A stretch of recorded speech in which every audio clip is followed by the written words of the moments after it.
Love that is consistently taken but never returned is not a relationship. It is an arrangement. And if you are the only one giving, cleaning, cooking, showing up, sacrificing, while the other person receives and offers nothing of equivalent value in return, you are not in a partnership. You are being used. If you watched part 1, you'll remember where we left Nifemi.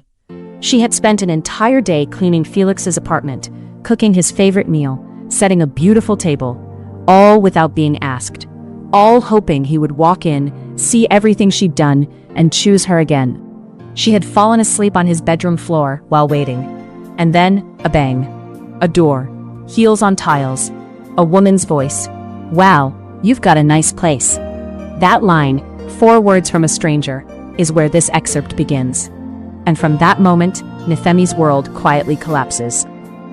Lesson 1. The cruelest discoveries come when we put ourselves in positions we were never invited into. Nifemi was not supposed to be there. She knew it, and yet she was.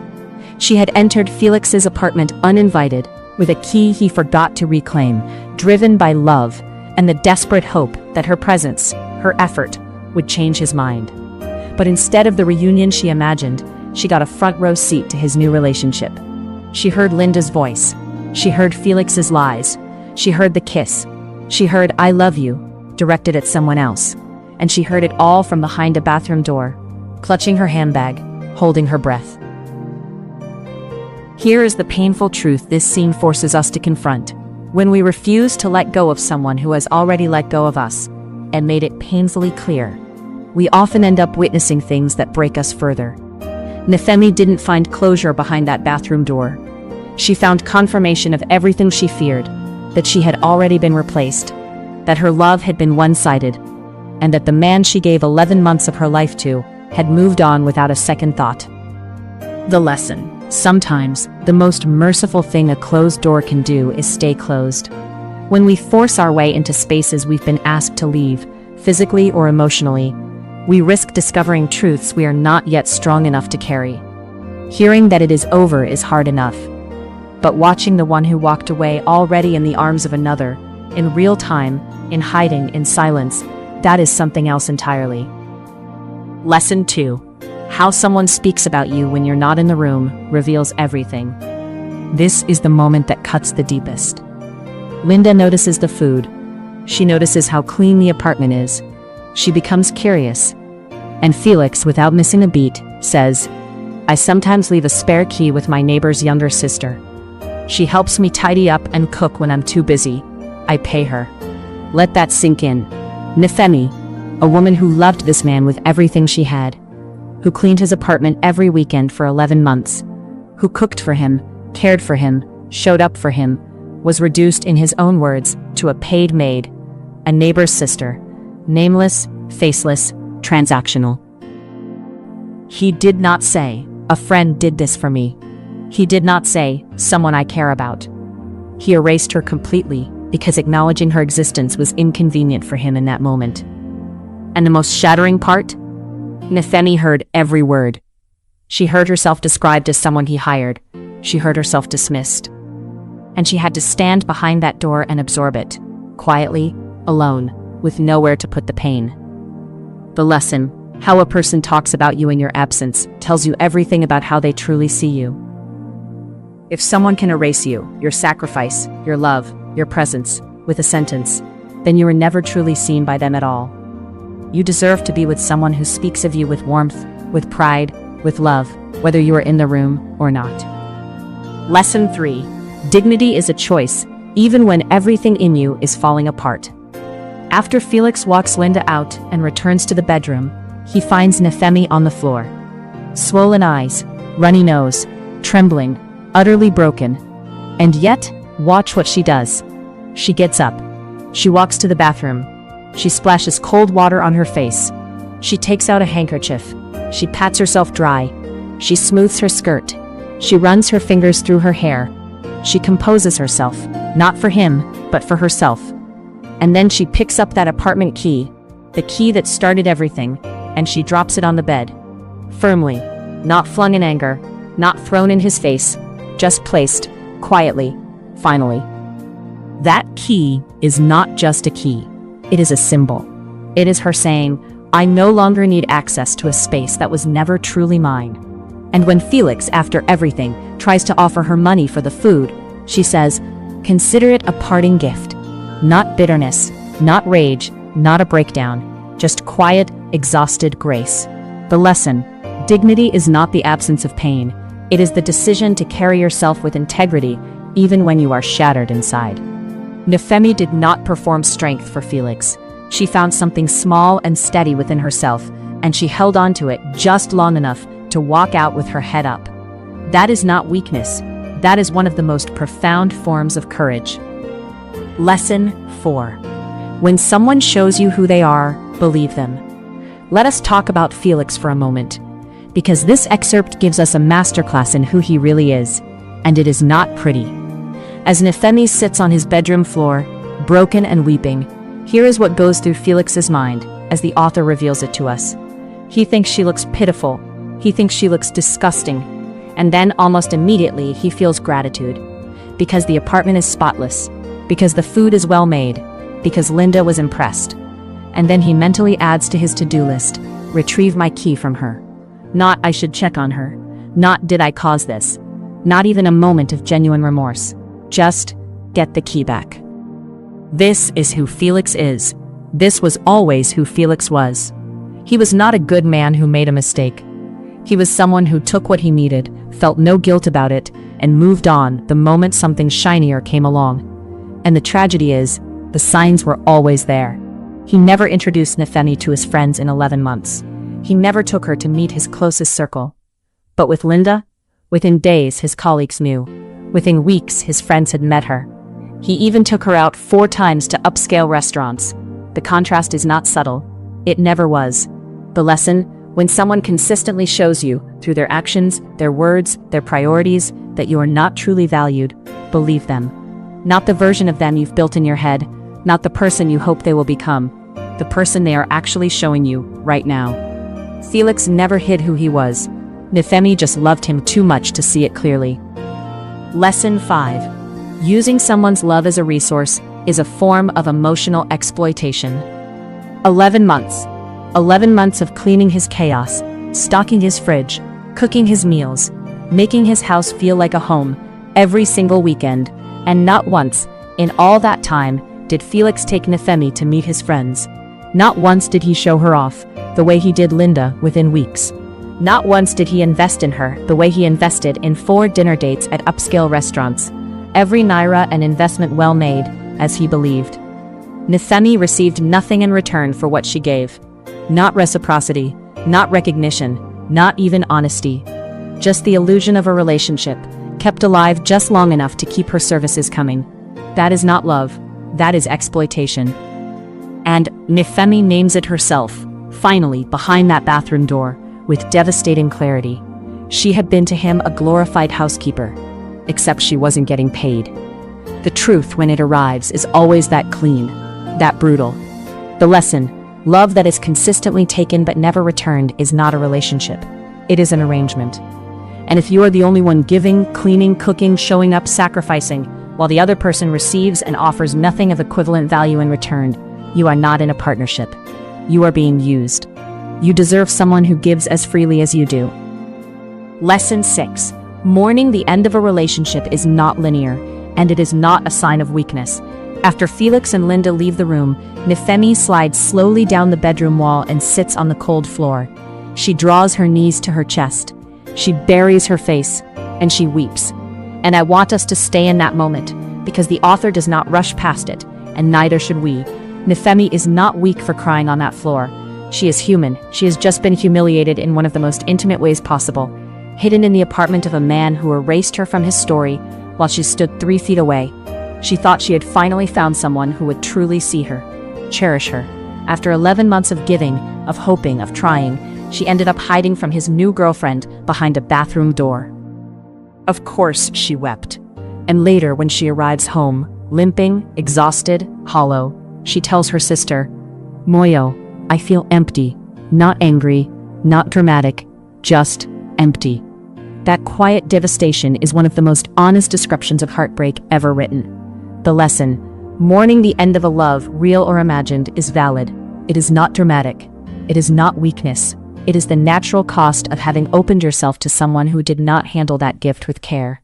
But pain was never meant to be a place you live in. God is close to the brokenhearted, closer than the ache, closer than the silence, closer than the tears you cry where no one sees. Run to him with it, all of it. No shame, no pretending, no cleaning it up first. And let a trusted voice speak into your life. Someone who can help you find perspective when the pain makes everything look permanent. This is not your ending. You were made to rise. Lesson 7. The people who love you show up without being asked. Now let's talk about Moyo. Because in a story full of heartbreak, Moyo is the quiet miracle. It is nearly 11 p.m. when Nifemi arrives home, late, limping, barely holding herself together. Moyo opens the gate. She catches her sister when she stumbles. She takes the bags from her hands. She helps her up the stairs. She helps her undress. She sits on the bed beside her and strokes her hair, gently, tenderly, without a word of judgment. And then, Moyo cries. Not loudly, not dramatically, just a single tear slipping down her cheek in the dark. Because she loves Nifemi, and she can feel her pain like it is her own. This isn't pity, she tells her sister. I love you, and I can feel your pain like it's mine. And when Nifemi finally falls asleep, Moyo does not leave. She soaks a small towel in water. She folds it across her sister's forehead. She pulls the quilt over her legs. She switches off the light. And she leaves the door slightly ajar. Just in case. That is love, not the kind you chase or beg for or clean someone's house to earn. The kind that was already there. Steady, unconditional, and present when you needed it most. The lesson: while you are pouring your love into people who don't value it, there are often people who love you fiercely and freely, already in your life. Don't be so consumed by the love you're chasing that you fail to see the love you already have. Lesson 8. Comparison is cruel. The author gives us a clear picture of how Felix sees Linda versus how he saw and treated Nifemi. Linda is described as classy, outgoing, social, effortlessly charming. She has a sense of humor that lights up rooms. She is exciting, refreshing. He introduced her to his friends within weeks. He took her to upscale restaurants. He called every naira spent on her an investment. And Nifemi? She was dull, boring, not enough. But here's what we know about Nifemi from these pages. She is thoughtful, she is hardworking, she is deeply loving, she is graceful under pressure, she is emotionally intelligent, she is a woman of tremendous quiet strength. The difference was not that Nifemi was less worthy. The difference was that Felix had already decided what Nifemi was worth to him, and it was never much. Comparison in relationships is almost always weaponized by the person who benefits from making you feel small. It keeps you working harder to earn a love that was never truly on offer. The lesson: you are not too much. You are not too little. You were simply with someone who had already decided you were not for them, and comparison was the tool they used to make that feel like your fault. Your worth does not fluctuate based on how someone else ranks you. Lesson 9. The exit is the most important part of the story. Pay very close attention to how Nifemi leaves. She does not scream. She does not accuse him. She does not pour the soup on his floor or throw the key at his head. Though I think most of us would not have blamed her if she did. She gets up. She washes her face. She composes herself. She drops the key. She puts on her shoes. She smooths her skirt. She takes one last look around the room, and then she says, "Thanks for everything. Have a good life." 6 words, no drama, no performance, just truth, clean and final. And when Felix, out of habit or guilt, or some combination of both, tries to walk her out, she raises her hand. "I'm fine." She does not need him to see her off. She does not need his company on her way out. She is leaving, and she is leaving on her own terms. She glances back at him once, just once, then disappears from view. That single glance back is one of the most powerful moments in this excerpt. It is not longing, it is not regret, it is one last look at something she is choosing to leave behind. And then, she is gone. The lesson: how you leave matters. Not for the other person's sake, for yours. Leaving with your dignity intact is not about pretending you're not in pain. It is about refusing to let your pain become a weapon that is turned against you. Nifemi's exit was not cold, it was earned. She had nothing left to prove. Lesson 10. Healing begins the moment you allow someone to love you well. The final scene of this excerpt is the quietest, and perhaps the most healing. Nifemi arrives home empty, broken, limping, and Moyo meets her there, fully, gently, without conditions. There are no lectures, no "I told you so," no dramatic confrontations, just presence, just care, just love doing what love actually does. It shows up, it holds, it strokes your hair in the dark, and stays until you fall asleep. And for the first time in this entire excerpt, Nifemi allows herself to receive that love. She does not push her sister away. She does not say she's fine when she isn't. She lets Moyo see her, really see her, and she does not flinch from it. "I love you, Nifemi," Moyo says, "and I can feel your pain like it's mine." That is the beginning of healing. Not a grand epiphany, not a dramatic turning point, just letting someone love you well when you've been loved poorly for too long. The lesson: healing does not begin with forgetting the person who hurt you. It begins when you allow someone who genuinely loves you to remind you of what real love actually feels like: safe, steady, unconditional, present. Lesson 11. Your pain is real, even if you cause some of it. Let me say something important here, because this story does not let Nifemi off the hook entirely, and neither should we. She entered that apartment without permission. She made choices that led her directly into that bathroom, behind that door, witness to a scene that shattered her. And yet, her pain is real. Her tears are valid. Her heartbreak is not diminished by the fact that she made a mistake. We live in a culture that sometimes uses our poor choices against us, as if, because we did something unwise, we deserve whatever suffering follows. That is not true. You can acknowledge that a decision was wrong and still be worthy of compassion. You can hold yourself accountable and still cry. Nifemi's mistake was staying too long in a love that had already walked away from her. Her pain is the legitimate cost of that love, not a punishment. The lesson: you are allowed to own your mistakes and still be gentle with yourself about the pain that came from them. Accountability and self-compassion are not opposites. You can hold both. In this excerpt, Nifemi loses almost everything she came for. She did not get Felix back. She did not get an apology. She did not get acknowledgement. She got a bathroom floor, a stranger's laughter, a man who called her a maid, and a key she had to return herself. But she left with something that could not be taken from her: her dignity, her clarity, and the beginning, quiet, fragile, but real, of her freedom. Joka Daniel writes this story with extraordinary emotional intelligence. She does not sensationalize Nifemi's pain. She does not make it neat or resolved. She simply holds it up, honestly, tenderly, and says, "This is what loving the wrong person can cost you. And this is what it looks like to begin, slowly, to find your way back to yourself." If you have ever been Nifemi, if you have ever loved someone harder than they loved you, done more than you should have, stayed longer than was good for you, then you know this story is not just fiction. It is a mirror. And the most important question it leaves us with is not, why did Felix treat her that way? It is, what will Nifemi do now? What will you do now? Pick up Nifemi, The Silent Cry for True Love by Joka Daniel. Share this video with someone who needs to hear it today. Leave a comment below. Tell me which lesson hit closest to home. And remember, the silent cry for true love is answered, not by begging for it from those who don't see your worth, but by slowly, courageously, learning to receive from God first, and then give it to yourself.